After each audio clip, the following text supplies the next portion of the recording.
What's up, downriver? I'm Alex Moldovan here with Brian Martin. We are here at the VFW Post 1136 in Wyandotte, Michigan. Brian, you're the host of the Voices of Veterans panels. Could you tell us about what the Voices of Veterans is and what inspired it? So the Voices of Veterans panel is simply that, a platform for veterans to express their voice. We were inspired by it through our department commander, Kevin Conklin, who came up with the idea and designated 6 posts throughout the state of Michigan to host these events. The first event was held back in November, and then we as a post at 1136 continued to carry that on and move into other topics that affect veterans on a daily basis. And could you tell us a little bit about tonight's episode? So tonight's episode, we specifically targeted burn pits, toxic exposure, and of course, including our Vietnam veterans, Agent Orange. We had a special guest with us, that a mother of a Marine Corps veteran that lost her son that was exposed to burn pits, that ended up dying of cancer later on. We also have a wife of a veteran that is currently going through issues related with toxic exposure and burn pits. And then we also have our legislative director, Kevin Hensley, who will be speaking on what the VFW is doing on a legislative front to get Congress and Senate to acknowledge that this is an issue, so we don't wind up 40, 50 years later like we did with the acknowledgement of Agent Orange. Our strength is in numbers when we go and fight on Capitol Hill to advocate on behalf of the benefits for veterans. But more importantly, the biggest thing is, if you're a veteran and you are exposed to burn pits, toxic exposure, or even Agent Orange, you need to sign up for the Burn Pit Registry. There are presumptive illnesses and presumptive areas of operation, theaters of operation, that just meet the criteria. And if you hit that criteria, you need to sign up, because although you may not be showing symptoms now, those symptoms may come on later. So, all right, thank you for speaking with us today, Brian. And now we're going to go over to our newest episode of Voices for Veterans. Good evening, and thank you all for coming to our second Voices of Veterans event at Wyandotte Post 1136. And today we're going to discuss burn pits, toxic exposure, and Agent Orange, and its current effects on veterans within our community and throughout Michigan. So we're just going to jump right into it. And with us today we have Teresa. And Lynette. Oh, Lynette, I'm sorry, then Teresa. We have Lynette with us today, and she's going to tell us her story. So, yep. Thank you to everyone that's here. I actually have the first trifold with all the pictures. So my situation is a little bit different. I'm going to pull my mask down if you don't mind. My son served in the Marine Corps. He was during the Gulf War era, and he was exposed to an awful lot of things. He was a firefighter crash rescue leader, and he was over in Okinawa. And one of the things they did, they had burn pits there, of course, filled with the jet fuel. And it was his responsibility to actually suit up in an asbestos firefighting suit and go into the flaming jet fuel burn pit for training exercises for his crew. At one point in time, he actually caught on fire. And they had to throw him on the ground and cover him in foam. He got sick right around 2018, and it moved really quickly. One of the gentlemen on the video was talking about how he started having stomach problems, and then when he was diagnosed, he was already in stage 4 colon cancer. Well, that is exactly what happened to my son. Luckily, his wife worked at the hospital, and when he finally got up the nerve to tell his wife that he was having stomach problems and bathroom problems, she recognized the signs and symptoms of colon cancer immediately. So they went to the hospital, and he was diagnosed at stage 4 at that time, and he was only given 6 months to live. So it was a very serious situation. He wanted to buy some time. He had some colon resectionings done. And then the doctors, and I should say my son lived in Delaware, and Senator Coons was involved with us at the end. But my son wanted to buy a little bit of time. We actually searched out Johns Hopkins in Baltimore, Maryland. We went down to Florida. We searched out the VA that's affiliated with Moffitt Cancer Center. And everyone told us that there just wasn't any time. So my son opted, it was still experimental at the time, but it's what they call the HIPEC, if you've ever heard the shake and bake. So I do have a photo up there. They cut my son from his breastbone to his pelvic bone. They basically filleted him open just like a fish, and they had tubes in his hips, and for 7.5 hours, I waited in the emergency room for the doctors to come out and tell me that he survived the surgery. And they pump 107-degree chemotherapy into the body, and then the nurses are around the bed, and of course the anesthesiologist is one of the most important people with that surgery, and they just literally shake the patient to make sure that the hot chemo basically goes into all the nooks and crannies. And then they flush with saline. And when he was done, he had 80 stitches inside and 80 staples outside. So I stayed with him for the recuperation period as well. Unfortunately, this cancer was so invasive, and it was beyond his capability at that point in time to try to keep filing for VA disability, to try to file for Social Security disability, of which we learned there was no coordination of benefits between the two. So his situation was so dire, and we had a fabulous military advocate by the name of Cynthia Mon. I always give Cindy credit. So we ended up, and I was very involved with this, I should tell you that as his mother. So we ended up about 6 months before he passed away getting his VA disability approved. Social Security disability never did. And then it just got worse and worse. So here comes COVID in March of 2020, and my son was in and out of the hospital continuously. So many things were happening. Organs were stopping working. He had a condition which is an end-stage cancer condition, which is called ascites. And the doctors didn't realize at the hospital what was going on, but his body was filling up with fluid. He eventually looked like the Michelin Man. And he was very fit and trim, and then his lungs collapsed because there was so much fluid. So once the fluid went up, the only other place it had was to go down. So it was a very sad situation. VA, at that point, he was getting chemo 4 times a week, and then he was getting white cell treatments as well because the chemo was literally killing him on top of everything else. And the VA turned around and said, look, you are too immune compromised to go any longer to get your chemotherapy. So we are going to discontinue it. And the VA did. They discontinued it.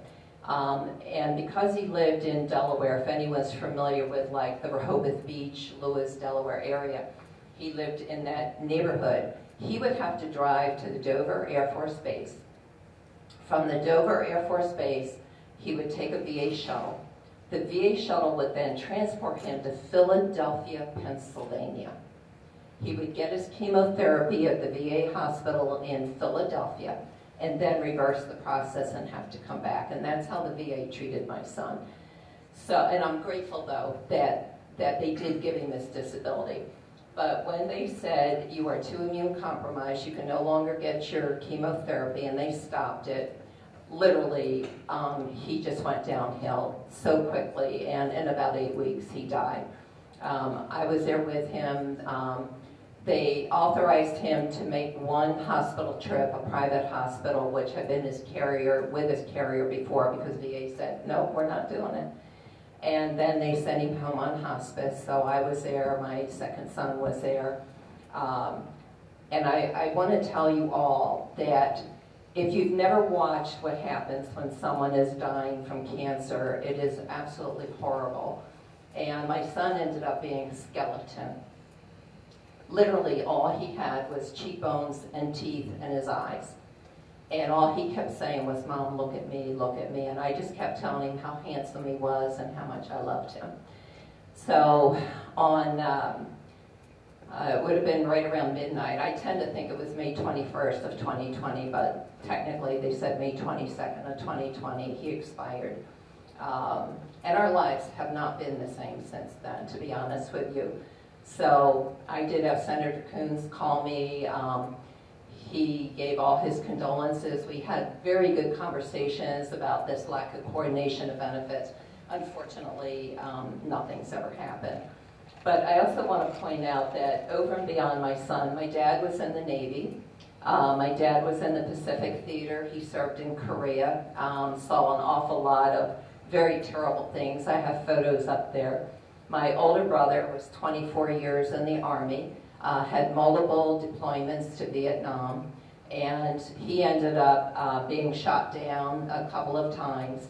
And I was with him before he died, and all his extremities were dying. They were all turning black, and he was in the Army hospital. And I can remember just sitting there rubbing his hands and fingers, and the doctors told me, don't touch his legs, don't touch his feet.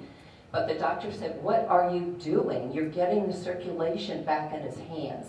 And I said, I'm sitting here 17, 18 hours a day, just massaging him. And they took note of that. They said, we've never had anybody do that before. Unfortunately, his son, his oldest son, made the decision to amputate both of my brother's legs after 24 years in the Army. And the third, I see you shaking your head, I couldn't believe it either. And on the third day after the amputation, my brother expired. So my middle brother was 8 years in the Marine Corps. He also had multiple deployments to Vietnam. And God bless them, because they all took pictures, and I've been able to find the pictures and put some up there for you. So he had a broken ankle at one point in time. And I'll be very honest with this group. Both of my brothers suffered terribly when they came back from Vietnam. Nobody at that point in time knew what PTSD was. We just didn't know it. We just knew they weren't the same, and they didn't act the same, and they never wanted to talk about their experiences in Vietnam. So my middle brother ended up in Boston, and he was working for Tip O'Neill. And he was actually part and parcel of the development of the Vietnam Wall, which they actually had like a contest, and a young college student, a young female college student, won that contest. But my brother was in that whole realm, if you will, getting the Vietnam Wall. And then he also produced a special, Frank, a veteran named Frank, and it was produced in several different areas, but my brother was the moderator in Boston.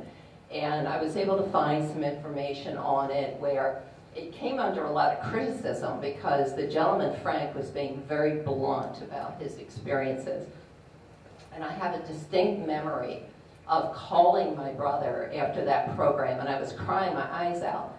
And I just said to him, I said, why didn't you ever talk to me about this? And his response was, sis, I couldn't. I just couldn't. It was so terrible. So moving forward with the rest of the family, my son who passed away, his stepson went into the Marine Corps. And then just recently, his one and only biological son just came out of Parris Island boot camp. That was about 10 days ago. So he was on a deferred through the COVID, and then the Marine Corps said, okay, kiddo, we're ready. So he's now going down to Camp Lejeune. And I have a brochure up there from Dark Horse Lodge. That's actually in the state of Tennessee. And I met this family, and they're just amazing. They lost their son, Eric Caterwood, at the age of 19 in 2010. 25 members of his Marine Corps unit, which was called Dark Horse, died. They were either killed in action, which their son was killed in action at 19 years old, or the balance of them committed suicide. They just couldn't take it. So I have the picture of the 25 young service people up there, and I have a little brochure about Dark Horse Lodge. It is privately funded. It's amazing, and they're building 5 guest houses that'll serve 25 combat veterans for 5 days each. Meeting rooms, you know, they'll have therapists there, and just doing some marvelous things. What else do I have up there? I've already had 3 grandsons go into the military. So one grandson went into the Army, and he came out about a year ago. And then, like I said, my son's stepson and his biological son in the Marine Corps. I don't know how many of you have ever lost a family member that was in the military and or lost, you know, a family member that was killed in action. The family, those of us that are left, it never leaves us. It never stops. And I promised my son on his deathbed that I was going to continue to advocate for veterans because I thought it was so important. And that's my promise. I'm known to keep my promises, and I'm not going to give up on this. We hear all this, it's nonsense that the veterans should be suffering the way they are. And just this past week, there was, it was a Zoom meeting about the PACT Act.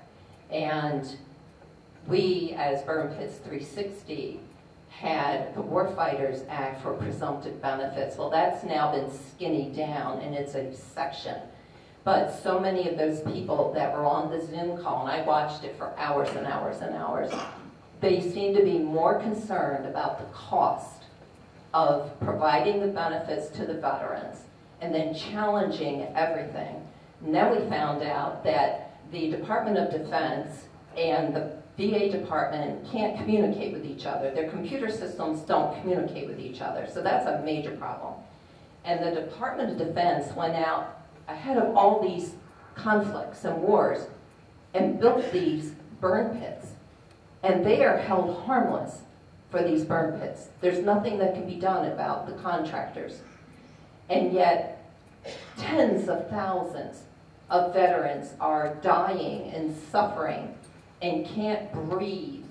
It's ridiculous. My son couldn't breathe either. You know, towards the end, they were giving him the little blue pill as an off-label treatment to open up his blood vessels so that he could breathe. He wouldn't qualify for the oxygen concentrator, but they gave him like bottled oxygen, so he'd have to haul that around. And he went from a vivacious, just handsome as anybody you've ever seen. That's how handsome my son was. And when he died, he was just a skeleton, and I'll never forget that. So that's our story. You can see the flags. You know, my whole family was military, and I just hope things change and we don't do this to another generation. All right, thank you so much. Lynette, thank you so much for sharing your story. Next, we have Teresa, who is a wife of a veteran that has been affected by burn pits and toxic exposure. Her husband happens to be sitting right next to her, who will be speaking last. But Teresa, will you please share your story on how you deal with all of this as a spouse? Yeah. Well, we were fortunate enough to find our burn pit family through Burn Pits 360. I'm guessing about 5-6 years ago we found them. Yeah. And the first 2 years we really couldn't join them through a lot of their voyages going out to DC because at that time he was still looking for his actual diagnosis. But we followed them on Facebook and got in contact with Rosie, who was just a bulldog, and they kept inviting us to DC. And his health was really declining. He got out of the military in 2015. He retired, and obviously he still has younger children, so we thought, well, you know, maybe he'll take a part-time job and still be able to support his family. And getting into the VA system was already hard enough to manage the appointments that we had there. And then I was pushing him. He's like, well, I just have asthma or reactive airway disease or whatever they want to call it. And you know, I'm medically trained as a medical assistant. I don't practice it, but you know, I'm like, this is not asthma. This is something else. He's not being able to breathe. He's gasping for air. He's not being able to breathe. Getting up to just use the restroom. And I mean, so he was getting denied coming out of the military to even qualify for the jobs that he was trained his whole life to do, because he couldn't meet the physical demands of anything or pass any kind of rigorous testing. So we took a job, part-time job as a used car salesman, and that lasted all of about 2 months. And I think the first month he had like 30-something appointments that the VA was setting him up with, because they just did, just like we watched on that video, all those testing and just poked and prodded and anything you can imagine. Some of it voluntary to see if he had this Iraqi crud or whatever they wanted to call it at the time. And some of it, obviously, to prove that what was going on with him. He had never had a PFT in the military. They just said, oh, you got asthma, here's some, or allergic rhinitis, here's some issues. And they tried to medically separate him his last year before he retired. And he, you know, kind of kicked and screamed and like put me on a desk and you know, whatever, you're giving me my last 9 months, I'm not gonna medically go out. So we were fortunate for that, but getting into the VA was a whole other system. They did so many tests, and every test imaginable on pretty much every part of his body, not just his lungs, came back horrible. And at that point in time, he had to take, he wasn't working long enough to qualify for any type of sick leave, so he'd take a 3-month voluntary unpaid medical leave. And by the 2nd month, they were just literally like, there's no point in you coming back. Right. We can't use you anymore. So that was tough. And obviously the VA is not compensating at this No. They're still trying to prove if there's actually anything wrong with him, right? So, I mean, he had enough going on over the years to kind of fly under the radar to where he did have obstructive sleep apnea, and obviously whatever they quantified as asthma.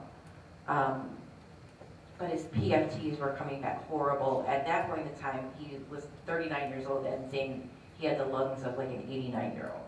Wow. No lung volumes whatsoever. He was ending up, and every time they did a PFT or any kind of these breathing tests, he would end up in the hospital in respiratory distress. So it was becoming pretty apparent that anything they did, his body was reacting negatively to.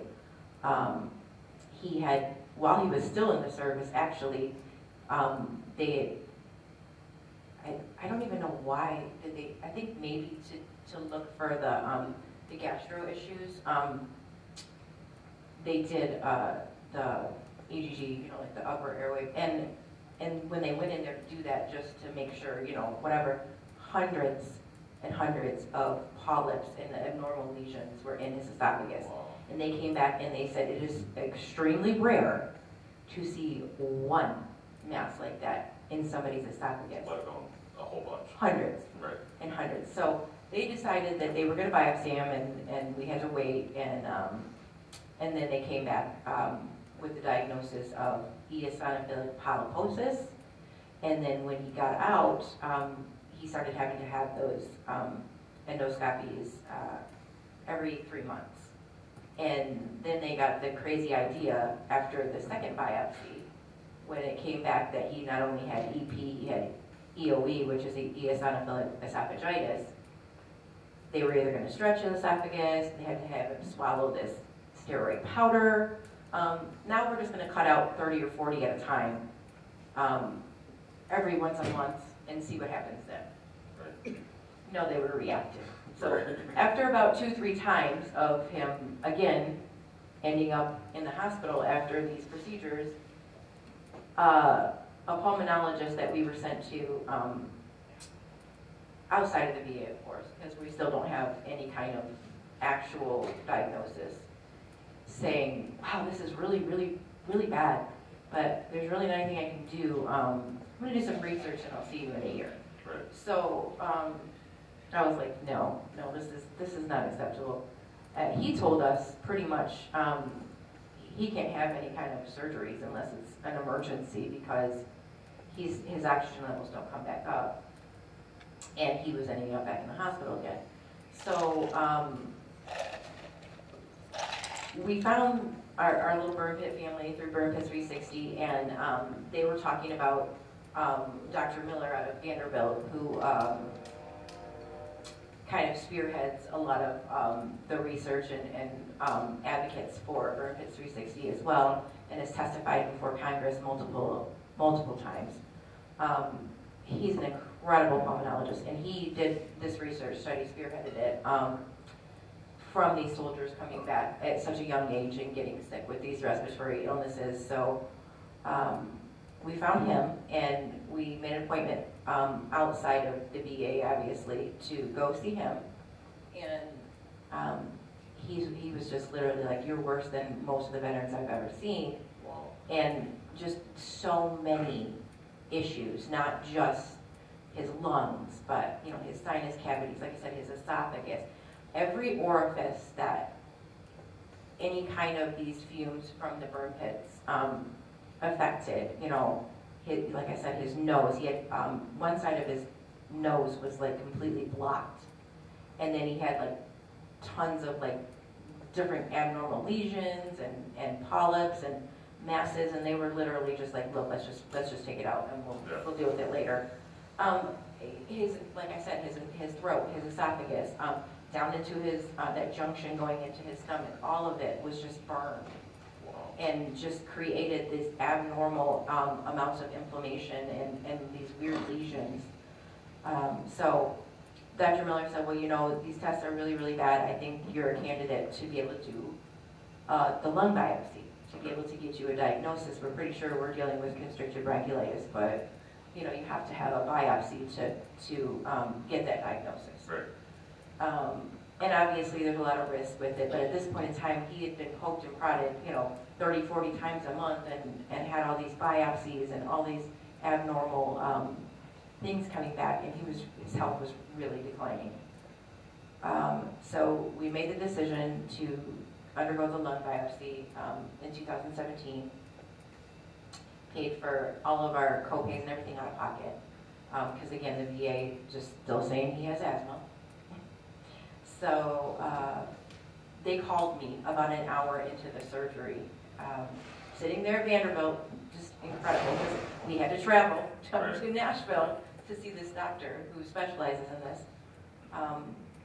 And he called me right about an hour into the surgery, and he said, I just want to let you know, he's doing okay. But opening up that cavity and getting into his lungs, they could already see the plaques on his lungs. They were literally black plaques, like they call it war lung, on top of it. So even though we have to do a biopsy, right, we're already in here, we already pretty much know, we have confirmation of what we're dealing with.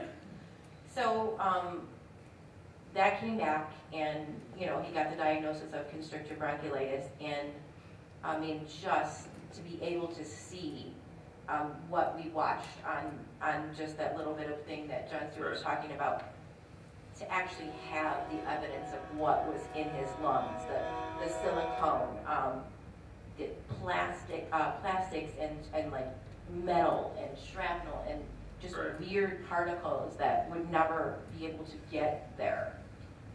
Four locations that he deployed to had open air burn pits. Wow. So no, after the biopsy was that when the VA started to no. finally listen? No. So he was discharged on the 4th day after that biopsy, and of course we had to drive home. So we drove to my daughter's. She lives in Knoxville, and we're going to stay there. And they said, we'll meet you there with oxygen. It'll be there when you get home, so that way he has it. They're just pretty much trying to like push him out. By the time we got home, he was not able to stand up on his own. He kept passing out. I was literally frazzled. So of course I'm gonna call like the VA, right? I'm gonna be like, listen, they sent me home. I don't know what's going on. I can't do anything for him. I'm like freaking out. His oxygen levels won't come back up. His heart rate was really accelerated. And they were like, turn around, take him back. I'm like, it's a 3-hour drive. I'm not taking him back. Like, is there somewhere for me to take him here?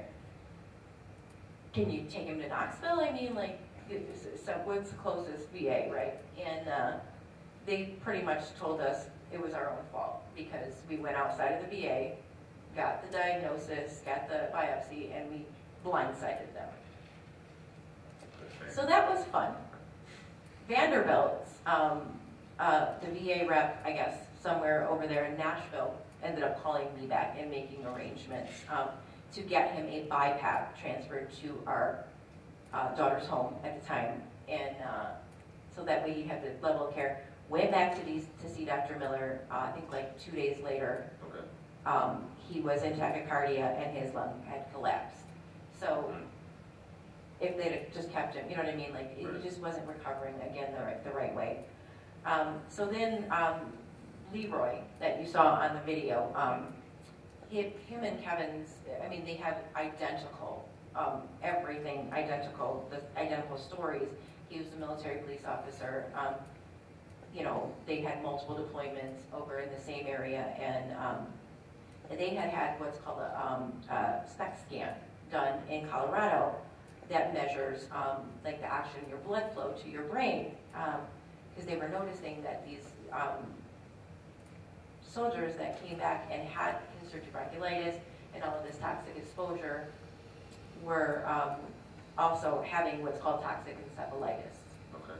So we made that decision to also pay out of pocket, travel. We did like a little fundraiser just to help with some of the costs, like literally just like our family and friends, to travel there to have that very expensive SPECT scan, again out of pocket, just to prove that he was sick. And of course, it came back horrible. So it's been a really rough road. They waited another 2 years before they actually approved him for any kind of real cervix connection, and then they lumped it all together. Yeah.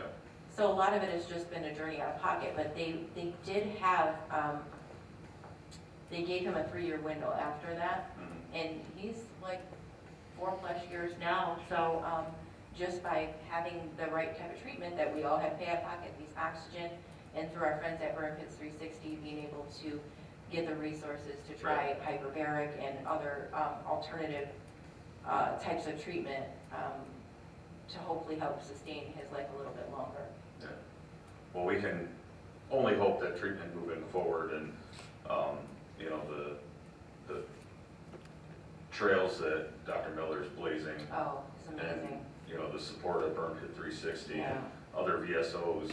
Right. You know, we can just stand behind these veterans. Absolutely. And just get them the care that they need. Right. Kevin, if you would, just. Okay, so I'm not going to talk about me because my beautiful wife just did that. So I want to resonate with all of you here and out there in TV land. 4,205 veterans in the state of Michigan have signed up for the Open Air Airborne Hazard and Burn Pit Registry from the VA. If you have no cards on the table, if you want to write these websites down, I advise you to do so. Go to va.gov and sign up for the Airborne Hazard and Open Air Burn Pit Registry through the VA. That helps track the people that are out there. There's over 275,000 veterans that have signed up for that burn pit registry out of 3.5 million that have been exposed. When I went through the burn pit exam, I was laughed and joked at and said that there was only 67,000 veterans that were signed up at the registry. And I told the VA examiner that it was 67,000 is a whole lot better than 200. And he really didn't say much after that.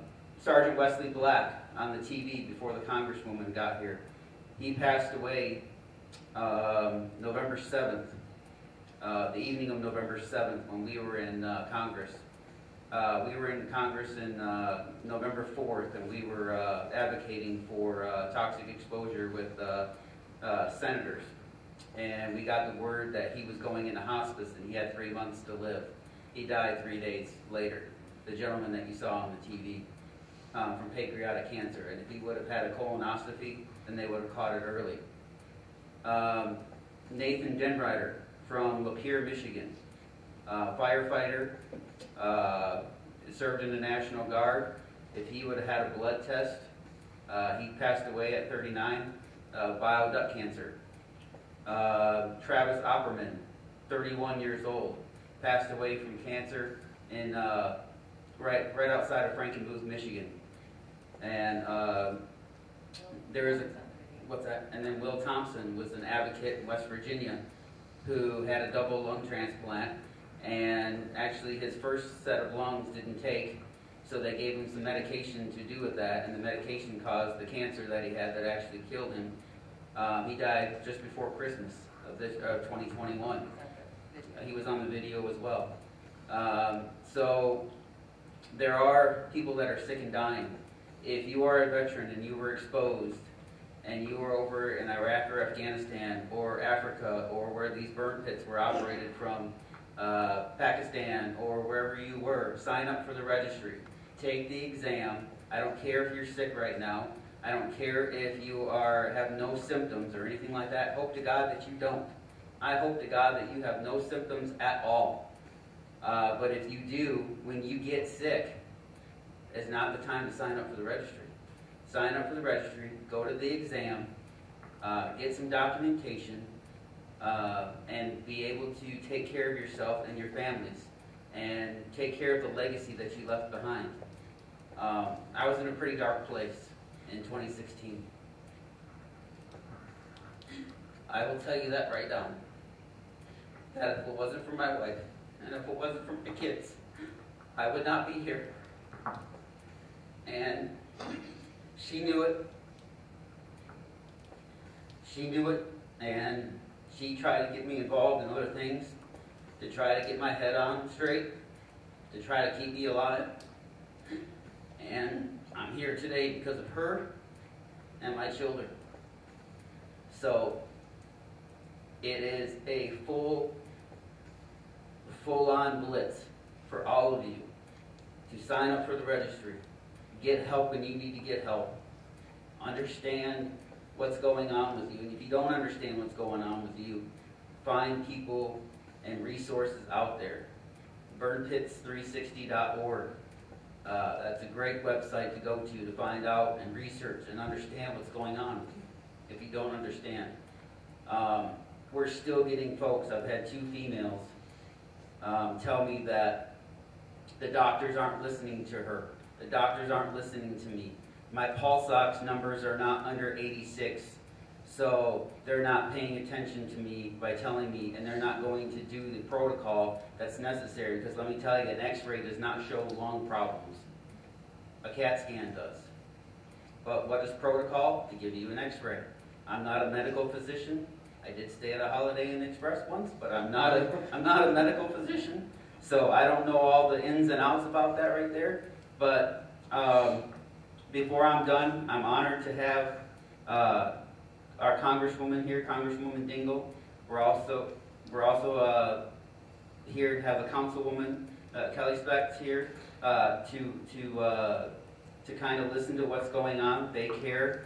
I've had several meetings with congressional delegates in the state of Michigan. I will tell you, in the state of Michigan, that we led the way when it comes to the warfighter bill, and we're leading the way with the PACT Act. So I will let the congressman, the congresswoman's going to end this with her take on what's going on in Congress and kind of let you know what's going on there. I can't be more prouder of our Michigan delegation. This is not a Republican issue. This is not a Democrat issue. This is an American issue, and this is a veteran issue that, depending on what side of the party lines that you're on, put them away, and let's take care of our folks. Let's take care of those ones that said, I will raise my hand and support to defend the Constitution against all enemies, both foreign and domestic. And let's get some of this legislation pushed through so we can actually take care of our folks. And God bless you all for coming here, and I really appreciate it. And with that, would you introduce the Congresswoman, please? It's my pleasure to introduce Congresswoman Debbie Dingell.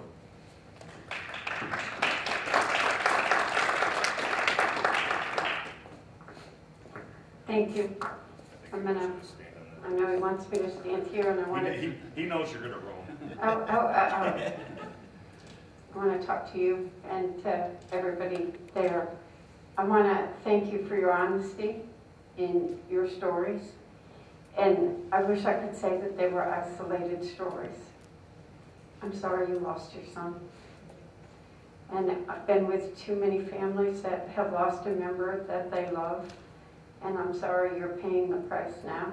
And you're lucky to have a spouse that loves you. Your son was lucky to have you.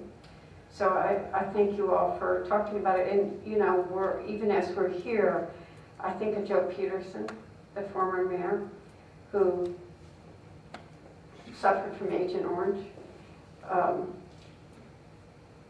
Right around the time that he died, there was a bill on the floor that I had mixed feelings on because it really didn't take care of some of the issues that I care about, putting our young people at risk.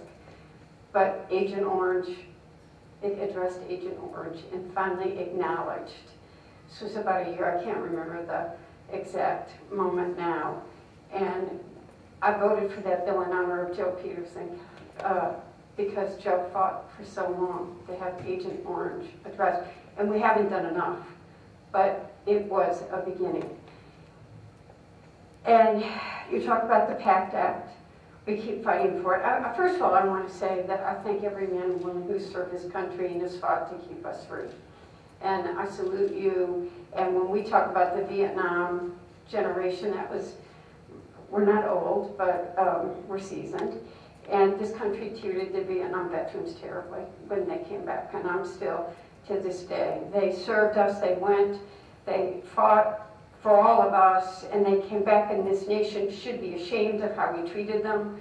Yes, they suffer from post-traumatic stress, but they also suffer from the way that we as a country treated those that did the job that they thought was the right and honorable thing to do.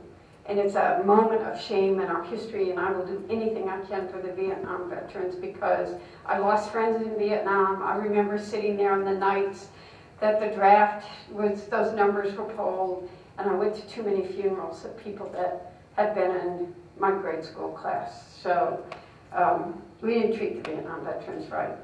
And we still, I think we're beginning to get a conscience again in this country. We need to make sure that veterans health care is taken care of, period. And the VA systems have not operated as efficiently as they should for too long. Veterans were not able to get into the hospital system. It was taking too long of a wait. I'll tell you, just 2 weeks ago, this is the kind of stuff, it's not anything serious like toxic. Well, it is serious, and it's serious to the patient it's happening to, but it's not Agent Orange, and it's that we need to worry about these fire burn pits and the people that were exposed, and that's why we've got to get the PACT Act passed. But it was someone who got sent by the VA to an outside doctor, had 5 teeth pulled, was in agony, went to get the prescription filled, was told that they couldn't fill the prescription with cash.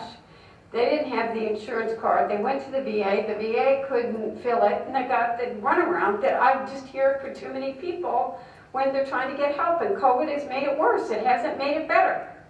And I'm just going to keep fighting. You know, we've been trying to, I work with your BSOs, all the time to understand what the issues are. When somebody has a problem, Andrew from my office is here, and Andrew Hearing, he knows how emotional, intense, and passionate I get, and you call me or you call him, and we will go to, the VA doesn't like it when I'm on the phone, but I'm not afraid to get on the phone. And you need to get your appointments, you need to begin in there, we need to hold them accountable. The PACT Act would, instead of having to fight to say there was a fire pit or a burn pit exposure, it would validate and say that there were 23 different kinds of chemicals, and they're trying to make it easier, and we got to do it. And I'm not going to stop until we get it done. It's a bipartisan bill. I think there's bipartisan agreement. It takes too damn long to get too much stuff done in Washington because we're becoming more partisan, not less partisan. And when it comes to the veterans, we shouldn't be partisan at all. So, and all you're doing is getting me more upset, not less upset. So these are examples of why it matters. And there's too much runaround and there's too much bureaucracy. I hope that in 2022, we don't have some of the same problems that you had in 2016. Quite frankly, the healthcare system in America is broken, and you have a hard time if you're not, really, look, everybody, if you're sick in this country, you gotta have an advocate. That's just a reality. I was John's advocate, and you don't realize how broken the system is until you love somebody like you two love each other. And I mean, I'm luckier than 99 and 9/10 of the people in this country. And there were days that I just totally broke down, pounded my head against the wall. You push more GD numbers and get voices, and everybody would tell you it was someone else's responsibility, and you couldn't get anybody to do a whole hell of a lot of stuff. And I know I'm luckier than 99 and 9/10 of the people, and I'm supposed to be smart and know how to navigate systems, and there were days. So it's a broken system, but we're going to fix it. And we fix it by demanding accountability. So I think the VA system is getting better. We've been trying to, if you can't get the appointments, there's a shorter time at the VA hospital. If you can't get the appointment, you make the appointment outside. You're supposed to have your bills paid. If they're not paid, you call me. And we just have to, we're going to get it done. We're going to get the PACT Act done. We can't deny in this country that our veterans were exposed to very dangerous, hazardous chemicals in these wars. And we got to take responsibility for their health care because they risk their lives for us. So that's what I'm going to say. I'm going to thank you for your story. I'm not going to quit fighting, and I need all of your voices to do the same. Thank you.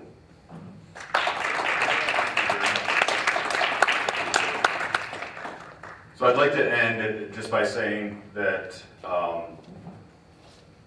we started to talk about burn pits, toxic exposure, and Agent Orange. We didn't talk a whole lot about Agent Orange, but Agent Orange was the catalyst as to why we're having these conversations now. The Vietnam guys suffered for so long without the recognition that Agent Orange was an issue. And because of their advocacy, the Gulf War, the Iraq, and the Afghanistan veterans now have a stronger voice. And so, thank you to Burn Pit 360. Again, with the other VSOs, the American Legion, the Veterans of Foreign Wars, we are all always advocating on the behalf of veterans. Tonight's program was strictly by donation.